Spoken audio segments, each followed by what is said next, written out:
Renocon AAC Blocks. It saves 30% in steel, cement and labor cost. ஒவ்வொரு சதுர அடியிலும் சந்தோஷம். தினம்தோறும் விளக்கேற்ற நல்ல எண்ணெய் இதயம் நல்லெண்ணெய். மாதம்பட்டியில் ஓர் அற்புதம். பரிபூர்ணாஸ் ஐஸ்வர்யம் சீனியர்ஸ் லிவிங் பாரடைஸ். போன் 9942299440. 7 தலைமுறைகள் பாரம்பரியமிக்க ஒரே சித்த மருத்துவ ஸ்தாபனம் சேலம் சிவராஜ் சித்த வைத்தியசாலை. இப்பொழுது சேலம், ஈரோடு, சென்னை, ஹொசூர், திருப்பத்தூரில் தினசரி மருத்துவரை சந்திக்கலாம். தொடர்புக்கு 9842722500.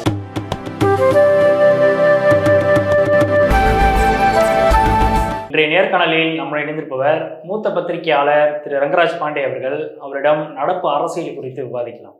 வணக்கம் சார், எப்படி இருக்கீங்க? நல்லா இருக்கிறேன். பஞ்சமி நிலம் தொடர்பான வழக்கு கடந்த 2019 வந்து பாஜக தரப்பில் குறிப்பாக ராமசீனிவாசன் உட்பட சிலர் வந்து SC/ST ஆணையம் தொடர்பாக விசாரிக்கணும் அப்படின்னு சொல்லி ஒரு கம்ப்ளைண்ட் ரைஸ் பண்ணியிருந்தாங்க. அதன் அடிப்படையில் அந்த வழக்கு தொடர்பான ஒரு எதிர்வாதத்தில் வந்து RS பாரதி அவர்கள் ஒரு மனுவை தாக்கல் பண்ணியிருந்தாங்க. அந்த வழக்கு வந்து விசாரிக்கக்கூடாது அப்படின்னு சொல்லி SC/ST ஆணையம் விசாரிக்கக்கூடாது அப்படின்ற மாதிரியான ஒரு வழக்கு தொடர்ந்துருந்தாங்க. இந்த மனு வந்து தள்ளுபடி செய்து புதிய நோட்டீஸ் அனுப்பி SC/ST ஆணையம் இந்த பஞ்சமி நிலம் தொடர்பான வழக்கு வந்து விசாரிக்கலாம் அப்படின்ற ஒரு ஜட்ஜ்மெண்ட்டை வந்து கொடுத்துருக்குறாங்க. முரசொலி அலுவலகம் பஞ்சமி நிலத்தில் தான் இருக்குது அப்படிங்கிறது தான் இன்றைக்கி மிகப்பெரிய அளவில் ஒரு சர்ச்சையை ஏற்படுத்தி இன்றைக்கி பாஜக தரப்பில் பிரதானமாக வைக்கப்படக்கூடிய ஒரு குற்றச்சாட்டு. அந்த நிலத்தை மீட்டு கொடுக்கும் வரை எங்களுடைய போராட்டம் தொடரும் அப்படின்னு அண்ணாமலை அவர்கள் சொல்லியிருக்கிறாரு. இதை எப்படி பார்க்குறீங்க? நான் பார்க்குறதுக்கு ஒன்றும் இல்லை. இதில் ஒரு ஜுடிஷியல் ரிவ்யூ அது நடந்துக்கிட்டு இருக்கு. இந்த வழக்கை வந்து திரு பேராசிரியர் சீனிவாசனும் திரு தடா பெரியசாமி அவர்களும் வந்து பாஜக பிரமுகர்கள் அவங்க தாக்கல் செய்த போது திரு எல் முருகன் அவர்கள் அப்போ வந்து பொறுப்பில் இருந்தார். அப்போ இதை வந்து கேள்வி எழுப்பின போது அதெல்லாம் கிடையாது, நீ எப்படி சொல்லலான்னு பயங்கரமாக திமுகலேருந்து ஆக்ரோஷமான எதிர்வினைகள் வந்தாங்க. ஆனால் இது ஒரு நீதிமன்ற பிரச்சனை. அவங்க வந்து பஞ்சமி நிலத்தை எடுத்துட்டீங்க, இது வந்து மக்களுடைய இடத்தை பிடுங்கிட்டீங்க அப்படின்னா அவங்க பொது வழியில் பேசலை. அவங்க வந்து நீதிமன்றத்தில் ஒரு வழக்காடுறாங்க. அப்போது உங்களுடைய இடம் உங்களுக்கு சொந்தமானதில்லை அப்படின்னு ஒரு பிரச்சனை வந்துன்னா நீங்கள் என்ன செய்வீங்க? இந்த இடம் எனக்கு சொந்தமானதுன்னு ப்ரூஃப் காட்ட போகிறீங்க. அவ்வளோதான். பட்டா காட்ட போகிறீங்க, சிட்டா காட்ட போகிறீங்க, அடங்கல் காட்ட போகிறீங்க, பத்திரம் காட்ட போகிறீங்க, காசு கொடுத்ததை காட்ட போகிறீங்க, என்ன ப்ராசஸ் நடந்ததோ அதை காட்ட போகிறீங்க, முடிஞ்சு வச்சுக்கதை. மாறாக திமுக என்ன வழக்கு போடுதுன்னா, இதை இவர்கள் விசாரிப்பதற்கு அதிகாரம் கிடையாது, வழக்கு தொடுத்தவர்களுக்கு உள்நோக்கம் இருக்கிறது. உள்நோக்கம் கட்டாயம் இருக்கும். பாஜக ஒரு அரசியல் கட்சி தானே. அப்போ வந்து அவங்களுக்கு உள்நோக்கம் இல்லாமல் வந்து ஒரு புனிதமான நோக்கம் இருக்கும் நம்ம முடிவு பண்ண வேண்டியதில்லை. அவர்கள் அரசியல் செய்கிறார்கள், நீங்களும் அரசியல் செய்யுங்க, முடிஞ்சு வச்சுக்கதை. அவங்க வந்து உங்களுடைய முரசொலி அலுவலகம் அமைந்திருக்கிற இடம் பற்றி கேள்வி எழுப்பிட்டாங்க. அது பேப்பர் காட்டினா முடிஞ்சு வச்சுக்கிறது, அவ்வளோதானே. நீங்கள் பொது வழியில் கூட காட்ட வேண்டாம், கோர்ட்டில் காட்டுங்க, கோர்ட் நிறைவடைஞ்சிருக்கலாம்ல. அது நடக்கல. மாறாக இவர்கள் பாஜக மீது பதில் குற்றச்சாட்டும் விசாரிப்பதற்கே SC/ST ஆணையத்துக்கு அதிகாரம் இல்லை என்றும் தான் வழக்காடினாங்க. அப்போ நீதிமன்றம் என்ன சொல்லிருச்சு? 2 பாயிண்ட் சொல்லிருச்சு. SC/ST ஆணையத்துக்கு அதிகாரம் இருக்கிறதுன்னு சொல்லிருச்சு. அப்போ இவருடைய கோரிக்கை நிராகரிக்கப்பட்டுருச்சு. ப்ளஸ் அந்த நீதிமன்ற தீர்ப்பில் வந்து உள்ள சொல்லப்பட்ட வார்த்தையெல்லாம் பார்க்கும்போது இந்த குற்றச்சாட்டு திரு ராமசீனிவாசனும் திரு தடா பெரியசாமியும் வச்சிருக்கக்கூடிய குற்றச்சாட்டில் முகாந்திரம் இருப்பது போல, அதற்கு நீதிமன்றம் கன்வின்ஸ் ஆகிருப்பது போல ஒரு சென்ஸ் வந்து நிற்குது. இல்லாட்டி அது வந்து SC/ST ஆணையமாக யாருமே விசாரிக்கிறீங்களன்னு முடிச்சிருக்கலாம்ல.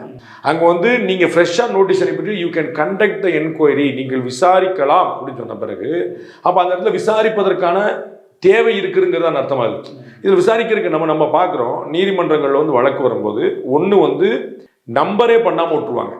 நம்ம நம்பர் பண்ணுறதுன்னு ஃபஸ்ட்டு ப்ராசஸ். நீங்கள் வந்து ஒரு பெட்டிஷன் போட்டிங்கன்னா முதல்ல அந்த பெட்டிஷனுக்கு வந்து முகாந்திரம் இருக்குதான்னு நம்பர் பண்ணுவாங்க. நம்பரே பண்ணாமல் முதல்ல பண்ணிடுவாங்க. அப்புறம் நம்பரை போட அப்புறம் அட்மிட் பண்ணுறதுன்னு ஒன்று சொல்லுது, அனுமதி வழக்கு ஆடுறீங்க. அங்கே போய் நீதிமன்றம் அது முதல்ல வந்து நம்பர் பண்ணுறது வந்து ரெஜிஸ்ட்ரார்ட்ட போய் நிற்கும், அவர் நம்பர் பண்ணணும். அப்போ அங்கேயே ஃபஸ்ட்டு ஒன்று கிடச்சிருச்சு. இதுக்கப்புறம் அங்கே போய் நீங்கள் நீதியரசர்கிட்ட போய் நிற்கும். நீதியரசர்கிட்ட போய் பார்க்கும்போது அவர் வந்து அங்கே அட்மிஷன்லேயே ரிஜெக்ட் பண்ணுவார் பல வழக்குகளை. இதுக்கு வந்து முகாந்திரம் சும்மா டைம் பாஸ் பண்ணாதீங்க, நீதிமன்றத்தை நேரத்தை வீணடிக்காதீங்க, அபராதம் போட்டு ஓடுங்க அப்படின்னு உங்களுடைய பொலிட்டிக்கல் சண்டையெல்லாம் ரோட்டில் வச்சுக்கோங்கன்னு சொல்லிட்டு பல கேஸ்கள் வந்து பார்த்தீங்கன்னா அட்மிஷனே போடாமணும். அது ரெண்டையும் தாண்டி 2 தரப்பையும் விசாரித்து வழக்காடின பிறகு SC/ST ஆணையம் விசாரிக்கலாம்னு சொன்னது வந்து திமுகவுக்கு ஒரு பெரும் பின்னடைவு. இது ஒரு பெரும் பின்னடைவு அப்படின்றதை பார்க்கிறதையும் தாண்டி இந்த பஞ்சம் நிலம் தொடர்பான வழக்கு அப்படிங்கிறது இந்த முரசொலி விவகாரத்தில் தான் வந்து பிரதானமாக பேசப்பட்டுக்கிட்டு இருக்கு. ஆனால் கிட்டத்தட்ட தமிழ்நாடு முழுக்கவே வந்து 12 லட்சம் ஏக்கர், 12 லட்சத்துக்கும் மேற்பட்ட ஏக்கர்கள் வந்து பஞ்சமி நிலத்துக்காக கொடுக்கப்பட்டது. ஆனால் நில அதிகாரிகள் தரப்பில் சொல்லும் பொழுது இதில் வந்து 1 லட்சத்துக்கும் குறைவான நிலங்கள் தான் வந்து அந்த டாக்குமெண்டேஷனில் இருக்குது, பஞ்சமி நிலம்ங்கிற ஒரு டாக்குமெண்டேஷனில் இருக்குது. மீதி இருக்கக்கூடிய அந்த 11 லட்சம் ஏக்கர்கள் வந்து எங்கே போணுச்சு அப்படின்ற கேள்விகளையும் வந்து எழுப்பி சில தரவுகள்லாம் பார்க்க முடிஞ்சது. இப்போ இந்த விவகாரத்தில் வந்து முரசொலி விவகாரத்தை மட்டுமே கோட் பண்ணி இதை வந்து அரசியல் செய்யுது அப்படின்ற ஒரு பார்வை வைக்கப்படுது இல்லை. சிறுதாவூர் பற்றி பேசும்போது யாராவது இப்படி கேட்டாங்களா? கொடநாடு எஸ்டேட் யாருக்கு சொந்தம்னு பேசும்போது இப்படி கேட்டாங்களா? ஏன் நீங்கள் ஒரே ஆளை குறி வைக்கிறீங்கன்னு? அதுக்கு ஒரு நான் ஏற்கனவே சொன்ன மாதிரி அது பாஜக, இது திமுக. ஸோ அரசியல் இருக்கணும், அரசியலாக இருக்காதுதான் சொல்ல. இடதுசாரி இயக்கங்கள் எல்லாமே சிறுதாவூர் நிலத்துக்கு எதிராக போராட்டம் நடத்தினாங்களா இல்லையா? மறைந்த முதலமைச்சர் ஜெயலலிதா இருக்கும்போதே பண்ணாங்களா இல்லையா? அதற்கு ஒரு ஆணையம் அமைக்கப்பட்டதா இல்லையா? ஆணையத்தின் முடிவுகள் வெளிவந்ததா இல்லையா? அப்போ நீங்கள் அதுக்கு மட்டும் விசாரிப்பீங்களா? ஜெயலலிதா அவர்களுடைய குடியிருப்பு பற்றி நீங்கள் வந்து விசாரணை பண்ணுவீங்க, தப்பு கிடையாது. உங்களுடைய கட்சி பத்திரிகையை பற்றி விசாரணை பண்ணக்கூடாதா? பஞ்சமி நிலங்கள் அப்படிங்கிறது தமிழ்நாடு முழுக்க இந்த பிரச்சனை இருக்கு. நீங்க கேட்டுட்டீங்க ஒண்ணு. ஸோ இது வந்து அரசியல் நோக்கத்துக்காக பண்ணது. முரசொலி மட்டும் குறிவிட, அதான் உங்களுக்கு கேள்வி இருக்காங்க. முரசொலி மட்டும் குறிவிடனா உங்களுக்கு வந்து வேற மற்றவங்களும் குறிவிக்கப்பட்டிருக்காங்கன்னு ஒன்று சொல்றேன். ரெண்டாவது, இப்படி தமிழ்நாடு முழுக்க பஞ்சமி நிலம் கேட்பாரற்று கிடக்கிறது அல்லது ஆக்கிரமிக்கப்பட்டிருக்கிறது மாறி இருக்குன்னு 67 யார் ஆட்சியில் இருந்தா? 1967 யார் ஆட்சியில் இருந்தா? திமுக அதிமுக 2 பேரும். 55 வருஷமா நீங்க 2 பேரும் ஆட்சியில் இருக்கீங்க. திராவிட இயக்கங்கள் ஆட்சியில் இருக்கீங்க. 55 வருஷமா என்ன பண்ணீங்க? 55 வருஷம் முன்னாடியே நீங்க ஆக்ஷன் எடுத்தா 12 லட்சம் ஏக்கர் நீங்க 10 லட்சம் ஏக்கர் காப்பாத்திருக்கலாமா? வேண்டாம். ஒரு 5 லட்சம் ஏக்கர் வேண்டாம். ஒரு 3 லட்சம் ஏதோ காப்பாத்திருக்கலாமா இல்லையா? செஞ்சிருக்கலாமா இல்லையா? உங்களுடைய 70 வயசுல செய்யற முயற்சியை உங்களுடைய 30 வயசுல செஞ்சீங்கன்னா நல்லது தானே, ஈஸியா செய்ய முடியும்ல. அதுதானே பாயிண்ட். அப்ப ஏன் செய்யல? அப்ப நீங்கள் அரசாங்கமாக நீங்கள் வந்து பஞ்சமி நிலத்துக்கும் பட்டியலத்தவர்களுக்கும் நீங்கள் வந்து கருணை காட்டுகிறீர்கள், அவர்கள் மீது உங்களுடைய பரிவும் பாசம் பட்டும் இருக்குது என்றால் நீங்க 60 வருஷமா என்ன பண்ணிட்டு இருந்தீங்கன்னு கேட்குறேன். இப்போ கூட வாங்க, ஒன்றும் பிரச்சனை இல்லை. கோவில்களுக்கு சொந்தமான நிலம் கண்ணு முன்னாடி போகுது, பார்த்துக்கிட்டே இருக்கிறீங்க. பஞ்சமி நிலம் பட்டியலத்தவர்கள் சொந்தமானது கண்மாடி பார்த்துட்டே இருக்கு. என்ன அரசாங்கம் பண்றீங்கன்னு சொல்லுங்க. நான் 2 பேரையும் சொல்லேன். அதிமுக கோவில்களுக்கு சொந்தமான நிலம் 4 லட்சம் ஏக்கருக்கு மேல இருந்துச்சுன்னு சொன்னாங்க. 5 லட்சம் ஆச்சு, 4 லட்சம் ஆச்சு. இப்ப அரசாங்கமே 3.5 லட்சம் தான் போடுது. எங்க போகுது இந்த லேண்டெல்லாம்? யார் எடுத்துட்டு போறா? நான் ஆர்வத்துறையாக்கும், நான் காப்பாற்றுவனாக்கும், கோயிலில் நான் கொளிக்க வைக்கிறேன்னாக்கும் காசு உண்டியல் குறி வச்சுட்டு உட்காந்துருக்கீங்க. கோவிலுடைய லட்சக்கணக்கான லேண்டு காணாம போயிடுச்சு. கோவிலுடைய பல திருமேனிகள், கோயிலுடைய சாமிகள் காணாம. என்ன பண்ணீங்க? பஞ்சமி நிலம் பட்டியலிடத்தவர்களுடைய மறுவாழ்வுக்காக கொடுக்கல, அவங்க விவசாயம் செஞ்சு பிழைக்கணுங்கிறக்காக கொடுக்கப்பட்டது. அவங்களுடைய நிலம் காணாம. என்ன பண்றீங்க? நான் சொல்ல புரியுங்களா?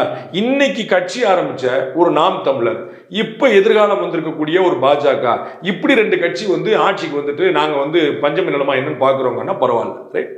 60 வருஷமா நீங்க தான் ஆட்சியில் இருக்கீங்க. உங்களுடைய நிலைமை பஞ்சமி நிலம் சட்டம் வந்துருச்சு. நீங்க தான் போச்சு. இப்ப இந்த விவகாரத்துல வந்து பாஜக தலைவர் அண்ணாமலை சொல்றது மாதிரி பஞ்சமி நிலம் முழுவதையும் வந்து ஆக்கிரமிப்புகளை எல்லாம் வந்து மீட்டு கொடுக்கணுங்கிற ஒரு போராட்டத்தை தொடர்ந்து கையில் எடுப்பாங்க அப்படின்னு நினைக்கிறேன். அவங்க செய்வாங்களா இல்லையான்னு எனக்கு தெரியாது. வேணுமா வேண்டாமா நாம தானே சொல்லுவோம். கோயில் நிலங்கள்லாம் மீட்கெடுக்கப்படுமான்னு கேட்டா நாம தானே சொல்வேன். பஞ்சமி நிலம்லாம் அவர்களுக்கு தான் போய் சேருமா? நாம தான். 2 விஷயம் இருக்குது பாத்துங்க. ஒன்று, பஞ்சமி நிலத்தை வேறு காரணங்களுக்காக அவர்கள் விற்றது. இது மோசடியில சேராது, புரியுதுங்களா? நான் வேற ரீசனுக்காக சேர்ந்திருக்கேன், விற்க முடியாதுங்கிறது வேற விஷயம். வித்துட்டாங்க, அப்ப அதை வேற மாதிரி ட்ரீட் பண்ணும். மோசடியா ஏமாத்தி வாங்கிட்டாங்க, அதை வேற மாதிரி ட்ரீட் பண்ணும், புரியுதுங்களா? கோவில் நிலம் விற்பனைக்கு அல்ல, கோவில் நிலம் விற்கப்படவே இல்லை. கோயில் நிலம் மோசடியாக திருடப்பட்டிருக்கிறது, கொள்ளையடிக்கப்பட்டிருக்கிறது, ஆக்கிரமிக்கப்பட்டிருக்கு. அதை யாரும் பேசுறதுக்கு நாதி இல்லை. 1 லட்சம் ஏக்கருக்கு மேல அரசாங்கம் ஒப்புக்கொண்டு இருக்கிறது, ரைட்? அதுக்கு அதே மாதிரி தான் பஞ்சமி நிலம். பஞ்சமி நிலம் மோசடியாக கையகப்படுத்தப்பட்டிருந்தால் கடுமையான நடவடிக்கை எடுக்கணும். அண்ணாமலை எதுக்கு திமுகவே செய்யணும்ல? நாளைக்கு அதிமுக ஆட்சிக்கு வந்து அவங்க செய்யணும்ல? அதுதானே உங்க வேலை சார்.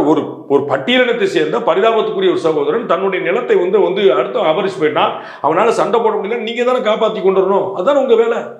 அரசாங்கத்துக்கு கடமையா இல்லையா? நீங்க என்ன நினைக்கிறீங்க? அது ஏன் செய்யல? இவ்வளவுதான் கேள்வி. அண்ணாமலை செய்யல, நமக்கு தேவையில்லை. ஒரு அரசியல் கட்சி அவர் 4 ஆர்ப்பாட்டம் பண்ணுவார், 4 போராட்டம் பண்ணுவார், 2 யாத்திரை பண்ணுவார், என்ன பண்ணிட்டு போறாரு? நாங்க ஒரு அரசாங்கமா உங்களுக்கு இந்த கடமை இருக்கா இல்லையா? எடுங்க, பஞ்சமி நிலத்தை நாங்கள் கணக்கெடுப்போம், பஞ்சமி நிலத்தை மீட்டெடுப்போம், எதெல்லாம் வித்தாங்களோ அதுக்கு வேற தீர்வு காணுமோ, எதெல்லாம் பிடுங்கப்பட்டிருக்கோ அதெல்லாம் நாங்கள் மீட்டு கொடுப்போம். சொல்லுங்க, செய்யுங்க.